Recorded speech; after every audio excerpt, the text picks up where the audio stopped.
Thank the Speaker. Undeniably, the worst foreign policy mistake in the history of the United States of America was the invasion of Iraq based on phonied-up intelligence that was trumpeted by Dick Cheney, Scooter Libby, and other characters in the Bush administration. But just this last week, President Trump took us to the verge of an even worse foreign policy mistake in the Middle East. He recklessly, impatiently took us to the brink of war that would have been even worse. Now, yesterday I went to the so-called intelligence briefing.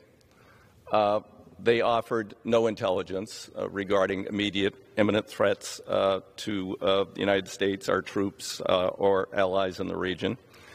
They did certainly make a case that Soleimani was a rotten guy and he was responsible for many, many deaths of Americans and others in the region.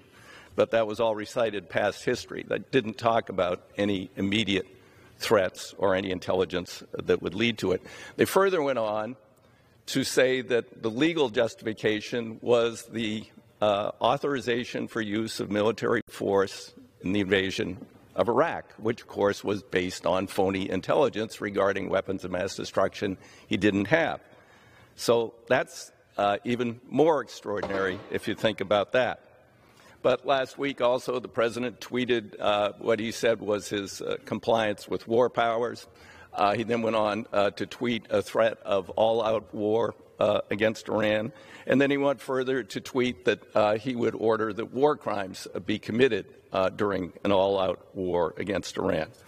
That was walked back a little bit by the Secretary of Defense, who said they would follow the law, and then Trump later said, "Well, yeah, I like laws. I'll follow the laws." So he walked back from saying he was going to destroy cultural threats a little bit. Today, in the floor of the House, we'll take up a rebuke of the President for those actions. Hopefully we'll go further, and we will repeal the authorization for use of military force from 2002 based on fake intelligence. And we will further hopefully take up legislation that was adopted as an amendment to the defense authorization last summer with bipartisan support to say the President couldn't initiate hostilities against Iran without first coming to Congress. Congress has the authority, and only Congress has the authority, to declare war. Once we're at war, the President, as Commander-in-Chief, can utilize the armed forces as he sees fit. But the President does not have the authority. This is extra-constitutional when it isn't an attack or an imminent attack on the United States, its troops, or its citizens. So we need to do those things. But further, we need to fix the War Powers Act. That was adopted after the illegal actions of another president, Richard Nixon, the bombing of Cambodia. There were two versions. One followed the Constitution and said, no, any offensive actions into hostilities, you first have to come to Congress. The second version said, well, you can initiate them, but you've got to report within 48 hours, and then if Congress doesn't authorize it within 60 days, you have to withdraw. That was defective and weak and doesn't reflect at all the constitutional duties of this body. Now, I know a lot of members love to dodge the issues of war and peace. It's the toughest vote you can make.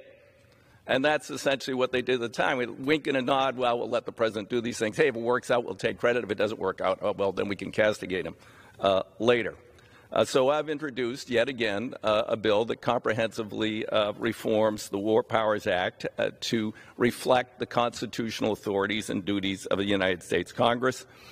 It would say that the President cannot initiate hostilities without first coming to Congress. It would define what consultation means. It doesn't mean a tweet to the Congress. It doesn't mean sending up a letter. It means meaningful consultation. It establishes an executive legislative consultative group. It also includes, most importantly, a sunset clause for any authorization by Congress.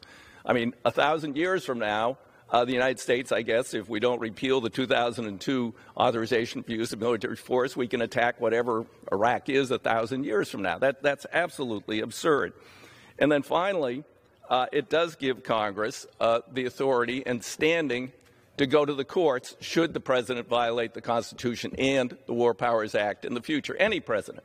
I've had problems with both Democratic and Republican presidents over this issues over the years.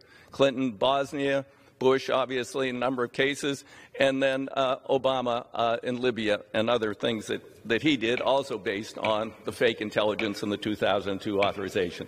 So let's vote first today. That's just a starting point in reasserting our constitutional duty.